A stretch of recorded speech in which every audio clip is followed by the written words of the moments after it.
Maşına 18 güllə dəydi, 19-cu da başıma. Buçada edamlar. Onlar heç bir xəbərdarlıq etmədilər, sadəcə avtomatdan atəş açdılar. Azad Avropa Azadlıq Radiosu indiyədək yayılmamış görüntüləri dərc eləyir. Tak tak tak səsi eşitdim. Güllələr maşına dəyirdi, sonra biri başıma dəydi.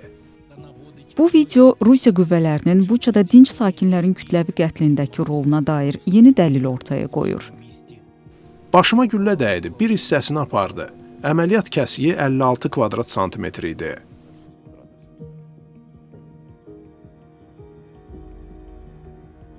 «5 Mart 2022-ci il Buça Rusiyanın işğalı altındadır. Bu görüntü maşın kamerasındandır.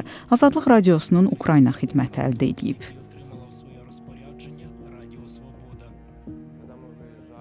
Çıxmamışdan maşının ön şüşəsinə qırmızı xaç yapışdırdıq. Bir döşəyağını da cırıb maşına ağ parça bağladıq. Yəni aydın işarələr verdik ki, biz dinc sakinləriyik. Mikola Brednev tanışları ilə birlikdə Buçadan çıxmağa çalışırdı. Onların yolu Zavodska küçəsindən keçirdi. Dəmir yolu keçidinə qədər rahat sürdük. Küçədə ins-cins yox idi. Hər hansı əskərin olmasının heç bir əlaməti yox idi. Sonra Zavodska küçəsinə döndük. Yenə rahat sürürdük. Mikola öndə sərnişin yerində oturub. Birdən hasarın arxasından Rusiya zirehli maşınları çıxır. Onların avtomatla qaçdığını gördüm. Heç bir xəbərdarlıq eləmədilər. Sadəcə 3 avtomatdan eyni vaxtda atəş açdılar. Sonra güllələrin maşına dəydiyini eşitdim. Tak tak tak. Sonra biri başıma dəydi. Huşumu itirməmişdim, nə baş verdiyini anlayırdım. Atışmanı, maşındakı xaosu eşidə bilirdim. Vasil Oleksiyoviç maşında mənimlə birlikdə idi. Burnunun ucu getmişdi. Maşında çoxlu qan var idi. Görmə qabiliyyətimi itirdim, anladım ki, başımdan vurublar. Avtomobilin kamerasına Buçanın qətlə yetirilmiş digər sakinlərinin cəsədləri də düşüb. Azadlıq Radiosu onların kimliyini müəyyənləşdirib. Maşındakı Vitali Başinskidir, onu gülləliyib öldürüblər. Yolun qırağındakı isə velosipedçi Yuri Onişçukdur. 2 saatdan sonra ərazidə Ukrayna hərbi dronu uçur. Azadlıq Radiosu bu görüntünü ilk dəfə dərc eləyir. Dron videosunda daha öncə kameraya düşmüş dinc sakinlərin yanında Rusiya zirehli maşınları görünür. Maşınların üstündə V hərfi var. Bunu Rusiya qüvvələri o zaman istifadə edirdilər.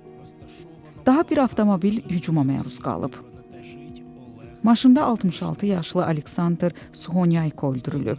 Həyat yoldaşı ağır yaralanıb. Yaxınlıqdakı dəmir yolu reyslərinin yanında isə Oleg Tertişdinin cəsədidir. Azadlıq Radiosunun Ukrayna xidməti araşdırıb ki, Buçadakı Zavodska küçəsindəki edamlarda Pskov paraşütçüləri kimi ad çıxarmış Rusiyanın Pskov şəhərindən 234-cü hava hücumu alayının əli ola bilər. Dinc sakinlər öldürüləndə bu əraziyə həmin alayın əskərlərinin tam nəzarət etdiyini müəyyənləşdirmişik. Bunu yaxınlıqdakı müşahidə kameralarının görüntüləri də təsdiqləyir. Zavodska küçəsində ilk edamlardan bir gün öncə martın 3-də axşam Pskov paraşütçüləri yaxınlıqdakı avtotəmir sexinə giriblər. Görüntüdə onların balta ilə nə isə sındırmağa çalışdıqları görünür. Onlar maşınlara döyəcləyir, talan edirlər. Başqa bir müşahidə kamerası Pskov paraşütçülərinin ikinci qrupunu lentə alıb. Biz onların komandirlərindən birini müəyyənləşdirə bildik. Onun 234-cü alayın kiçik serjantı Aleksandr Timofeyev olduğu görünür.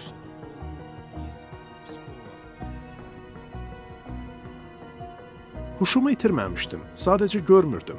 Bilirdim ki, hələ də sürürük. Sadəcə heç nə görmürdüm. Mikola Brednev yaralandığı gün Buça yaxınlıqdakı İrpinə təxliyə olunur. Onda bu şəhərdə Rusiyanın işğalı altında idi. Kompüter tomoqrafiyasına girdik. Birdən gördüm ki, ora-bura qaçırlar. Soruşdum ki, nə olub? Dedilər ki, başında güllə var. Atəş altında olmasına baxmayaraq, İrpində həkimlər onun həyatını xilas edə biliblər. Sonradan onun başına titan lövhə qoyulub. Titan lövhədir bu. Kiçik vintlərlə bərkidiblər. Avqust idi, işdəydim. Mağazaya təzə gətirilmiş ehtiyat hissələrini boşaldırdım. Birdən nəsə baş verdiyini anladım. Əlim qıc olmağa başladı. Özümü heç yaxşı hiss etmirdim. Bir neçə dəfə təkrarlandı. Həkimə getdim, dedilər ki, epilepsiyan var. 2022-ci il martın sonu, aprelin əvvəlində Buça Rusiya qüvvələrindən azad edilir. Şəhərdə ətrafında kütləvi qətlə yetirilmiş sakinlərin cəsədləri aşkarlanır.